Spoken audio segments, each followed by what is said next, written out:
What is up, guys? This is your boy and the Matrix, and today I am going to talk about something that I've been wanting to talk about for a while now, because we see how Western entertainment has been going down the drain, being flushed down the toilet, with a pile of shit, and we've seen a counterculture. There's a counterculture in America to regain what we have lost with all the things that how Hollywood has messed up our entertainment that we used to love so much with all the political correctness and shit, right? And there are people that are fighting back. Companies like the Daily Wire, Ben Shapiro, creating their own alternative media and entertainment company. And then we also have people that are creating their own comic books and publishing it themselves without the classic comic book companies like Marvel, DC, and such, right? A lot of people are going rogue. They're going indie. They're self-publishing. They're giving the middle finger to the man. And we are creating alternatives for people to be able to, so that we can continue to be excited about content, movies, TV shows, comic books. But something else has been happening. Something else has been happening that a lot of people are not really talking about, and that is the rise in popularity of Asian entertainment. There is an increased demand, okay? There is an increased demand in Asian content. I'm here at Variety.com. It says Asian content helps streaming platform grow in Taiwan. They report, right? So, because of course there's video streaming websites on Asia. But Disney and Netflix, they've been looking at Asian countries and trying to get more subscribers over there. And as a result, they are creating more content, more TV shows and movies for those areas. But what ends up happening is that those shows end up becoming even more popular when they come to America. Like when Squid Game came out, Squid Game basically took over Netflix. A lot of people sign up for Netflix just for Squid Game and then unsubscribe when the show was over. I mean, that's natural. I mean, of course. You get what you want, then you get the hell out. Right? All right, so before we continue, guys, make sure to subscribe to the channel. Make sure you hit the notification bell and subscribe to the channel for future notifications. I talk about anime, manga, video games, geek culture, Japanese culture. And yeah. But today we're going to be talking about Asian culture in general. So for the rest of the other things, make sure to subscribe to the channel, guys. Okay, so now I'm here at Forbes. So this article is actually from 2020, right, of Forbes.com. It says Asian American consumer market is now 1.2 trillion, and what that means for digital brands, right? So it says Asian Americans have become the fastest growing consumer segment in the U.S. and digital platforms. Inclusive content are serving them like never before. According to a new report in Nielsen, the 1.2 trillion Asian American consumer market has never been more important. It says Asian American households on average have a 41% income, higher income than the national average, and that buying power adds up.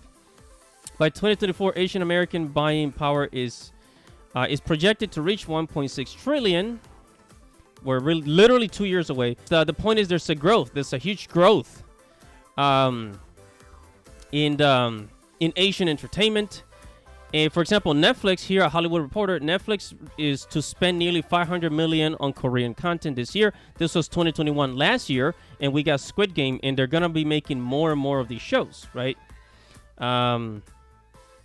We're gonna get Squid Game season 2, and even more and more Korean shows and Korean movies, Korean dramas, right? A whole bunch of stuff, right? And here USA Today says this is America, Squid Game, K-beauty, BTS. So what's so special about Korean pop culture, right? So it's not that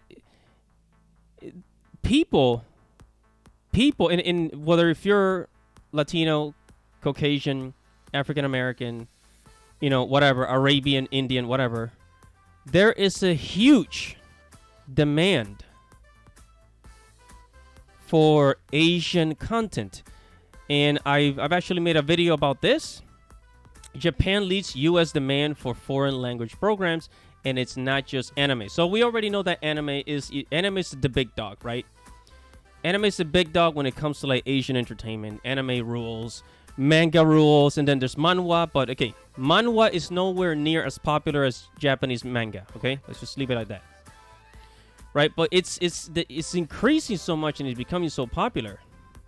I believe that in the next 10 years, it could overshadow a lot of the traditional American things that we used to have. And honestly, I think it's probably for the better, because if a lot of Americans are not willing to write good stories, good storytelling, good movies, and everything is just politically correct, then guess what? You know, people are just gonna migrate over to the Asian stuff, because the Asian stuff doesn't have any of that stuff in it. It doesn't have any, WOKE, political correctness. They don't believe in that, okay?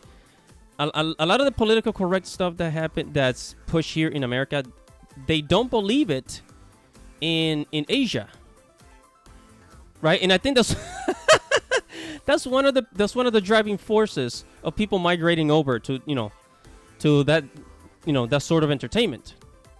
I mean, if we go to ICV2 and we take a look at the charts, right? Take a look at the charts for June 2022. MPD book scans. Top 20 adult graphic novels. Chainsaw Man made it to the top 20. Like, for the past, this has been happening since last year, really.